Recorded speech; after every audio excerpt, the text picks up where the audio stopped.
इतके सॉफ्ट आणि स्पॉन्जी दहीवडा तुम्ही घरी बनवलेत का?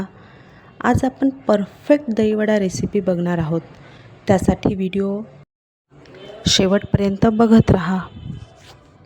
नमस्कार, मी रुपाली. रुपाच फूड स्टोरीवर तुमचं स्वागत आहे. आज बनवूया दहीवडा. त्यासाठी आपण डाळ घेऊ 3 वाटी.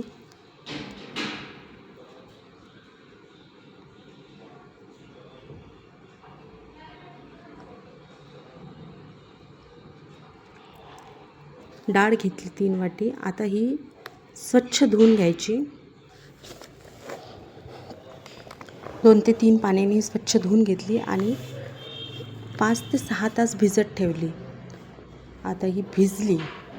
आता ही डाळ चाळणीमध्ये काढून घेते, म्हणजे त्यातलं पाणी पूर्ण निथरून जाईल.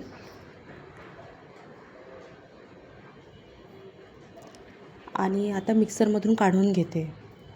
बारीक काढायची. पेस्ट तयार आहे.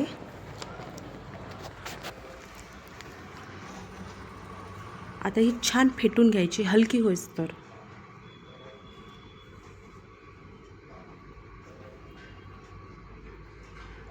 हे बराच वेळ फेटावं लागते, म्हणजे चांगलं ते हलकं झालं पाहिजे. आता थोडं मीठ घालून घेते आणि परत फेटून घेते ती. चवीनुसार मीठ घातलं.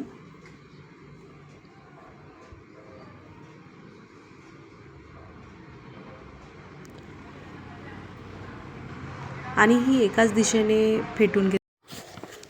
त्यामध्ये छान हवा जमा होते, म्हणजे तो असा याच्या पाण्यामध्ये टाकला की असा वरती येतो, तरंगते ते, म्हणजे छान परफेक्ट झालं एवढं. आता त्यानंतर आपण दही बनवून घेतो. दह्यासाठी मी 2 वाटी दही घेतलं, गोड दही बनवण्यासाठी. आणि 1 वाटी पिठी साखर टाकली. यामध्ये अख्खी साखर टाकायची नाही, कारण की त्याने मग पाणी सुटतं, म्हणून पिठी साखरच टाका. थोडं काळं मीठ टाकलं आणि हे चाळणीने गाळून घेतलं, म्हणजे व्यवस्थित एकदम क्रीमी होईल ते. आणि तेल टाकून घेते कढईमध्ये. तो तेल तापेपर्यंत इकडे थोडं कोमट पाणी घेतलं, त्यामध्ये हिंग घातला.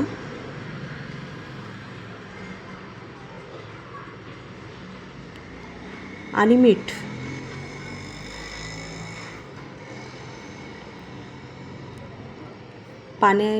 वाटीमधल्या पाण्यामध्ये हात बुडवूनच ते टाकायचं, म्हणजे हाताला चिकटणार नाही. वडे टाकून घेते.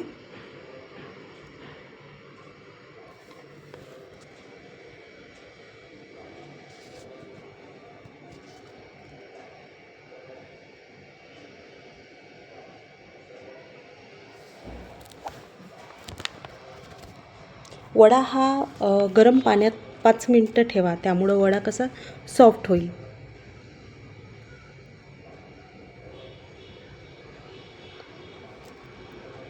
आता वड्यामधलं पाणी काढून घेतलं आणि एका प्लेटमध्ये ठेवते.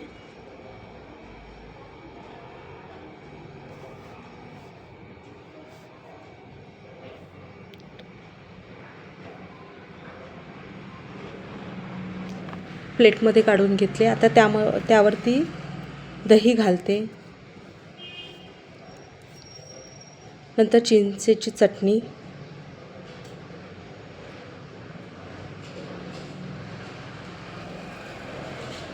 हिरवी चटणी, पुदिना आणि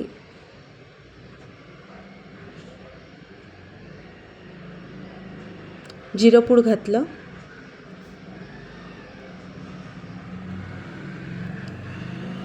लाल तिखट आणि माझ्याकडे खारी बुंदी होती, ती घातली. बारीक शेव पण टाकले तरी चालतात. आणि थोडी कोथिंबीर.